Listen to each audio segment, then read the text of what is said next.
பேராசிரியர் பெர்னால்டு நம்முடைய இணைந்திருக்கிறார். அவரிடம் பேசலாம். வணக்கம் திரு பெர்னால்டு. தற்போது அயதுல்லா அலி காமேனியை கொன்று விட்டதா அமெரிக்கா மற்றும் இஸ்ரேல் சொல்லியிருக்கிறாங்க. இஸ்ரேல்ல சில ஊடகங்களும் இதை உறுதிப்படுத்தி இருக்கிறத நம்மளால பார்க்க முடியுது. இந்த விஷயம் அப்படிங்கிறது இந்த போர்ல ஒரு முக்கிய திருப்பத்தை ஏற்படுத்துமா?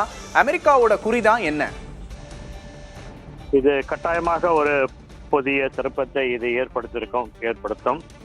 இது தொடர்ந்து பல நாட்களாகவே அங்க அந்த மாற்றம் வர வேண்டும் என்பதை இவர்கள் சொல்லிக்கொண்டே இருந்தார்கள். கடந்த ஜூன் மாதமே இஸ்ரேலும் அமெரிக்காவும் அங்க இருக்கக்கூடிய அந்த நியூக்ளியர் ஃபெசிலிட்டிஸ் எல்லாத்தையும் அணு ஆயுதத்தை தயாரிக்கக்கூடிய நிலையங்களை தாக்கினார்கள்.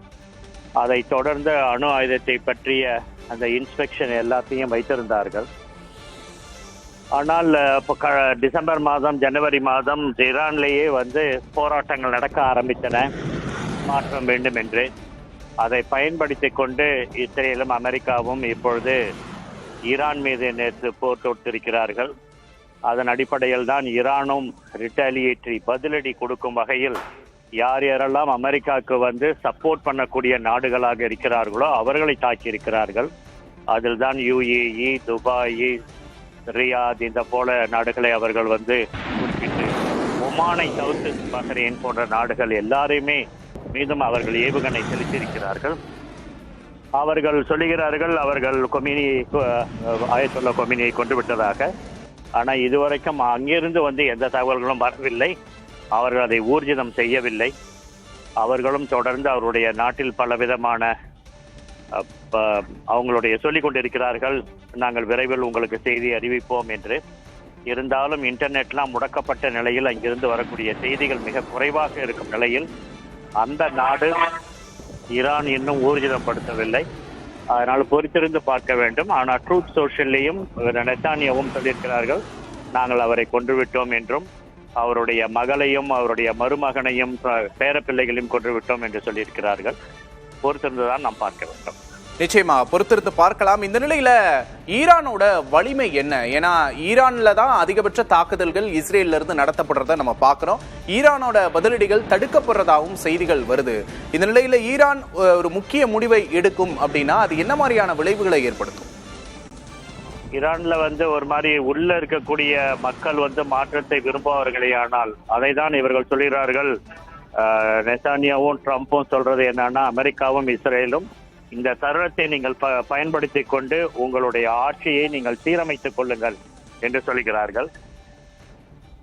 இவங்க வெனிசுலா மாடலையே ஃபாலோ பண்ணணும்னு பாக்குறாங்க. எப்படி அங்க மதுரோவை அடிச்சு தூக்கி கொண்டு வந்தார்களோ அதே போல இங்க இருக்கக்கூடிய இந்த மத தலைவர்களுடைய ஆட்சியை கலைந்துவிட்டு மக்களாகவே அவர்கள் யாரை வைத்து ஆள வேண்டும் என்று நினைக்கிறார்களோ அவர்கள் ஆளட்டும் என்பதை தான் இப்போது அவர்கள் வைத்திருக்கிறார்கள். அதன் அடிப்படையில் உள்ள ஈரான்ல என்ன விதமான ஒரு எதிர்பார்ப்பும் என்ன விதமான மாற்றங்களும் வரும் என்று மக்கள் நினைக்கிறார்களோ அதற்கு டைம் எடுக்கும். அது வரைக்கும் இன்னைக்கு அந்த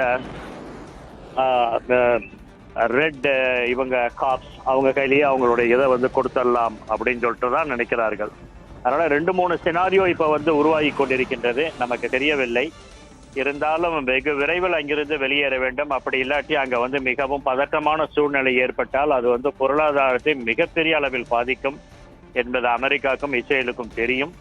தொடர்ந்து பக்கத்தில் இருக்க நாடுகள் எல்லாம் தாக்கப்படுகின்றதுனால விமான போக்குவரத்து எல்லாம் தடைப்பட்டிருக்கின்ற காரணத்தினால இதை விரைவில் முடிவுக்கு கொண்டு அந்த மக்களிடம் ஆட்சியை கொடுத்து விட்டு வர வேண்டும் என்பதுதான் இவருடைய ஒரு எண்ணமாக இப்போது இருந்து கொண்டிருக்கின்றது. உங்களுடைய கருத்து பகிர்வுக்கு நன்றி திரு பெர்னார்ட் டி சாமி.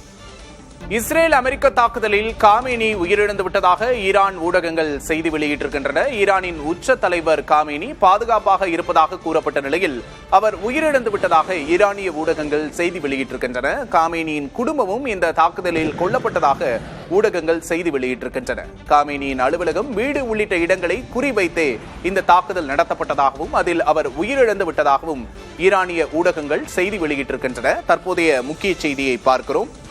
இஸ்ரேல் அமெரிக்கா இணைந்து ஈரானை தாக்கி வருகின்றன. இந்த போர் முற்றிவரும் நிலையில் தற்போது ஈரானின் உச்ச தலைவர் அயதுல்லா அலி காமேனி கொல்லப்பட்டதாக செய்திகள் வெளியாகி இருக்கின்றன.